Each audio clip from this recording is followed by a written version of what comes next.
1999 was the year Nigeria had a democratically elected president through the ballot box. Under the direction of the Independent National Electoral Commission (INEC), the election agency became saddled with the responsibility of conducting credible elections in the country. The first election conducted by INEC under the leadership of Justice Ephraim Akpata was in 1999. It was a test of the Commission's capacity to conduct elections under a democracy after the country exited years of military rule and dictatorship, to democratically elect new leaders across the federal, state, and local government levels. Till date, there are many who still believe that the 1999 elections were largely marred with financial corruption and fraud. It is important to note that this was not the first elections conducted in Nigeria by an agency of government saddled with the mandate of conducting elections. Then the 2007 elections, under the leadership of Professor Maurice Ihu, an election even the candidate of the People's Democratic Party (PDP), who emerged victorious, President Umaru Musa Yar'Adua, admitted was fraudulent and vowed to reform the electoral system of Nigeria. That vow became the beginning of electoral reforms and the reflection of a political will to strengthen Nigeria's electoral system and deepen democracy. And then the 2011 and 2015 elections under the leadership of Professor Attahiru Jega, as well as 2019, led by Professor Mahmood Yakubu.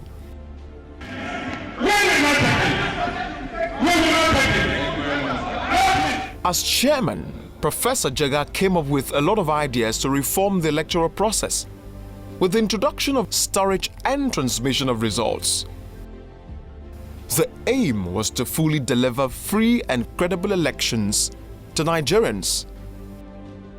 But this effort to fully go electronic in our elections was thwarted by different political interests.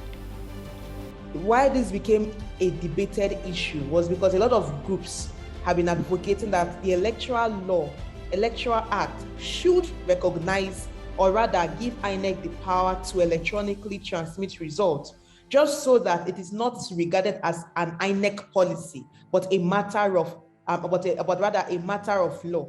And that if INEC fails to do it electronically, it can even challenge INEC for failing to do so because the law is clear on it. And INEC has said we can do that. But the politicians or the lawmakers from some sectors or from sections, for some reason, have an issue with giving INEC this power in the law. And the main argument had been on coverage of internet coverage. A lot of them had said, we don't have internet. But you and I know that even when there's no place you don't have network coverage in Nigeria now. If one network doesn't work, the other would work. If you just take a broad assessment. If the commissioner says we can do this, then why should that be the argument from the point of lawmakers? If INEC, who is supposed to be saying we can do this, just give us the power in the act. That's one angle. The second, why introduce NCC? I don't even understand why that became an argument, because NCC, for one, is not a commission created by the Constitution. For instance, if you look at it, if you go to the Constitution, the federal executive bodies are clear. NCC is not even one of it. So what's the attempt to introduce NCC as an authority that first would approve the decision of a body that is constitutional? In its sense, it's even a contradictory process. Our position as an electoral management body is that we operate on the basis of the extant law, the existing legal framework. The existing legal framework as of today gives us the power to organize, undertake, and supervise elections. It also makes it possible, if you look at section 160 of the Constitution, it says that in organizing our elections and also organizing our processes, that we are not beholden to anybody or to any institution, but that rather the commission can assign powers and duties to individuals in other institutions for the purposes of carrying out our functions much more effectively. The raging debate on the use of electronic transmission of results by the Independent National Electoral Commission (INEC) for the 2023 elections in Nigeria. In a political move described by many as self-serving, the National Assembly rejected the section on electronic transmission of results by INEC. First, the conversations on electronic transmission of results has over time taken more of a legal perspective, in the sense that the major challenge has always been that if the Electoral Act does not enable INEC to transmit results, then if INEC does that, if any party or candidate or individual goes to court to challenge the election's results, relying on INEC's data from their database, for instance, and then when you in court, the court would always consider the manual process, which is what the law recognizes at the moment, to supersede the electronic process, which was an introduction of INEC's guidelines. The lawmakers stated that electronic transmission of results can only be approved by the Nigeria Communications Commission, NCC. The NCC believes that Nigeria is not prepared for electronic transmission of elections results. We have said that we have that capacity and we have the ability to transmit results of electronically, and that we have been piloting some of the electronic solutions we have for quite some time. Now, and I think that there's a little bit of confusion relating to this whole issue of transmitting election results. The Electoral Act, as presently configured and as presently set out, gives a step-by-step procedure for the transmission of election results, whether manually or electronically. Our results move from the polling unit to the registration area collation center, from the registration area center collation center to the local government collation center. And then if it is a state assembly election, it terminates at a certain point. If it's a federal constituency election, it terminates at the federal constituency collation center. So what we are saying is that over the years, we have had a problem between what emanates from the polling unit and what goes to the registration area collation center or the ward. Give us the power, give us both powers to deploy technology to bridge that gap, so that at the end of the day, whatever result is transmitted electronically will also be matched with what has been transmitted manually. But does INEC, as an independent agency, require the permission of the National Assembly or the NCC before it can deploy technology for electronic transmission of results? Until the Electoral Act as amended is signed by the President, the Nigerian Constitution does not recognize the card reader or electronic transmission of election results. Can these influence or cause litigations if the need arises? The purpose of this electoral transmission is that to have a consistent pattern by which election can be transmitted, and the other party, the litigant, the lawyer challenging any kind of a dubious electoral result, can rely on those data to challenge those results. But in circumstances where the Constitution has refused to give backing, or where there's no even any statutory provision backing the electoral transmission, it makes that point so weak. It makes it so weak for you to rely on that when you are in the course of litigation. You cannot just come and, I have something contradictory through the transmission. The other party is going to challenge you that this transmission is not even constitutional. So that would be a long time effect. So, and the election in Nigeria, we all knew it has been favoring the respondent. The respondent is the man who has been declared winner either fraudulently or anyhow. Petitioner keep on suing these guys and they keep on losing. They keep on losing. It's not even a good side. In fact, some people will even, among themselves, they even believe that whichever way I win, by the time I get a good lawyer, if they assume by the time I get a good lawyer, we are going to nullify the other side. To conduct a credible election, there are processes and procedures that must be followed. For instance, part of our proposal is that if a member of the National Assembly or a state assembly dies, who has been elected under the platform of a political party, that the political party under which the person came to power should be in a position to organize primaries and then replace that particular candidate, since the candidate belongs to that particular political party. That will obviate the chance the commission conducting election and wasting taxpayers' money. The second proposal we have put before the National Assembly is in relation to somebody who has been elected leaving the seat to go and become a minister or to go and become a commissioner, or somebody who has been elected as a member of the House of Representatives resigning to go and contest senatorial election. In such instance, our proposal is that the political party that came second in that particular election should replace the person who wants to go. That will prevent a situation where the commission will be conducting elections all year round. In September this year, the local government election in Kaduna State was fully electronic. The process of voting and transmission of results were electronic. On its success, the governor, Nasir El-Rufai, recommended the use of electronic voting system and transmission of results in the next general elections. Voters in Kaduna State first made history on the 12th of May 2018 when they cast their ballots on electronic voting machines to elect chairmen and councillors for the 23 local government councils in our state.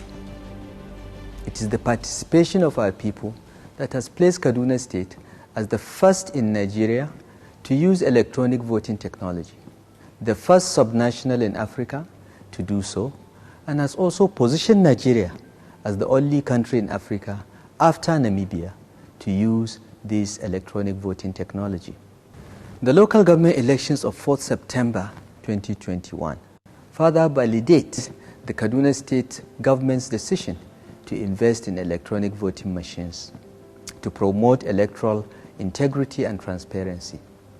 Kaduna State is proudly upholding a new chapter in elections in Nigeria using electronic voting, championed by a government that is determined to respect outcome of the election, whether we win or lose. The chairman of Kaduna State Independent Electoral Commission also spoke on the ease of operating the electronic voting device. The machine works, it's powered by a battery. The battery will last up to 16 hours in the field.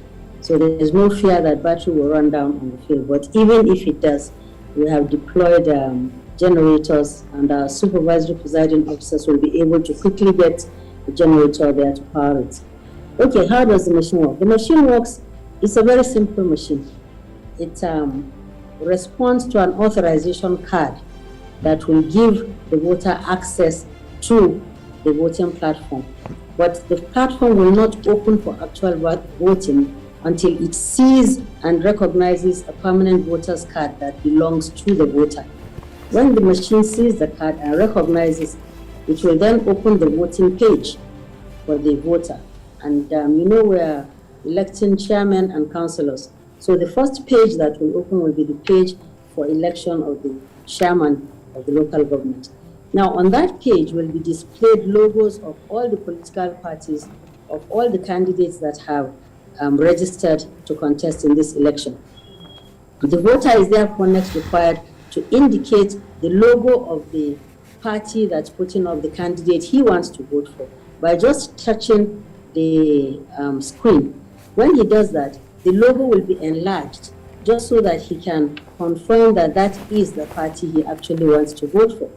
When that happens and he's satisfied that that's who he wants to vote for, he now presses a green button which says OK. That means that he's okaying that choice. As soon as he does that, on the left-hand side of the machine, there is a transparent window. Through the window, he will see a paper trail generated for the vote that he had just cast. That trail will carry the logo of the party of the candidate he just selected. He would see it. Within 3 seconds, the paper will be cut and dropped into the ballot box. Then the page automatically changes to the page for the councillorship election. Now, if at any point in time, maybe the agents feel, no, this is not the number of votes that were recorded on this machine, they can actually open up the ballot box, physically sort out the paper trails and count them. Now, the result is printed in 10 copies. So members, party agents that are at the polling unit will have a copy each. That's party agents of parties that have candidates contesting in the election. The security agents at the polling unit will also have copies, and the result is transmitted to our server here in Kaduna. It is also transmitted to a USB port, is stored on a USB port. So you have 4 levels, excuse me, of the results where the result is stored. The paper trail, the summary of results, the memory on the machine itself, the USB, and the transmission back to headquarters. After several months of debate and engagement with different civic groups, finally the news Nigerians had been waiting for: the passage of the Electoral Amendment Bill by the National Assembly.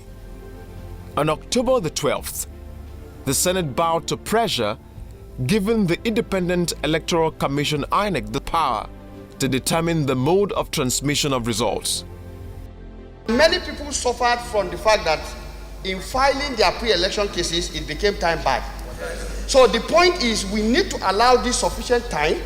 Otherwise, if we do it this way, it means... So this is the point. This is why this date is not announced. Those in favor that clause 52(3) as amended stands part of the bill, say aye. Those against, say nay. The ayes have it. Further amendment, that the commission may transmit, may, at the discretion of the commission, may, not shall, that the commission may transmit the result by electronic means, where and when practicable. Practicable. Reading through this act, you can see that a lot of our fears have been taken care of. So please let us, yes. What we have voted for and is included in this report now is the amendment sought by Senator Sabi Abdullahi. There is an existing amendment request that no, we should retain what is there, like we did with 180 and 120. So if you think we should retain what is here, you will vote yes. If you think what we have passed before, the amendment of Senator Sabi, then you vote against this one. This followed the reversal of its earlier decision that INEC may consider the electronic transmission of results provided national network coverage is adjudged to be adequate and secure by the Nigerian Communications Commission and approved by the National Assembly. Under the new amendment of Clause 52, subsection 2 of the Electoral Act Amendment Bill, the Senate resolved that voting at an election and transmission of results under this bill shall be in accordance with the procedure determined by the Commission, which may include electronic voting. This was followed immediately with the approval of the bill by the House of Representatives, completing the process of amending the Electoral Act Amendment Bill. I do not see the rush for us, whether Senate has passed theirs, we do not know what Senate did, whether they even allowed members to have their copies and go through it and be able to be sure that it's as the same thing as what they passed. As I speak to you, I have no copy. You may be right if it's a typical report. This is a harmonization committee report for us to adopt. We all are aware of what it contains, unless you were not here or you have not been reading the Electoral Act and what the issues are. Clause 4, Clause 2, Clause 3, Clause 4. The short title, Clause 5. The most recent reference to the use of electronic voting and transmission is the just concluded Anambra governorship elections. The election took place in over 5,000 polling units, 21 local government areas, and 18 candidates in the race. Thousands of election monitors and observers, with the international community watching. There were glitches during the election, late deployment of voting materials, malfunctioning of the bimodal voters accreditation system BVAS, a fingerprint and facial recognition device introduced by INEC to replace the Z part, lateness of officials in commencing accreditation, electoral malpractices including vote buying and more. First of all, we keenly watched the Anambra election, and we realized that the beavers had serious problems. But when INEC presented us in a committee, they were looking okay, and the machines were working well. We are surprised that the machine didn't work at Anambra's election, and that's why we said before we go to general election, let us try these machines in another smaller elections, which like the Anambra or the Ekiti state coming up. So we now saw it what happened in Anambra. Certainly the INEC already summoned them, and they started working on finding a solution so that we may not have problem by 2023 election, or even for the next governorship election. I don't think sabotage comes in there because there is an electronic equipment. It might fail, but we already have provision for spares. If a machine fails, they bring a new one so that they can substitute. But when it's unfortunate happen, but it's even for the good of us that happened only for Anambra's election. So if it happens in general election, that would have been a serious catastrophe. But we're happy that we have seen the problem, and not everything in life there are challenges. So this is part of the challenges INEC must face to get it through before the general election. To further strengthen the electoral system and give more vim to INEC, the National Assembly sent the Electoral Act as amended to President Muhammadu Buhari for assent and passage into law. It has passed the legislature and is no more with the legislature. So this is something that is now with Mr. President. If we are talking about the Electoral Amendment Bill, the National Assembly has finished its work, and the bill is here has been transmitted to Mr. President, and I think at this moment all eyes will be on what happens to the bill from the executive side rather than the legislature.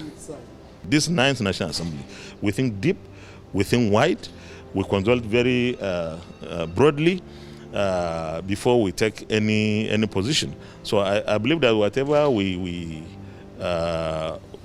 send to the executive arm of government, Mr. President, for his assent, these are things that are well thought out, and I believe that the expectation of members of the National Assembly will be that this bill is signed. Many political analysts believe that the 2023 general elections will be a referendum on the promise by the All Progressives Congress APC to strengthen the electoral system and regain the trust of Nigerians in the electoral process.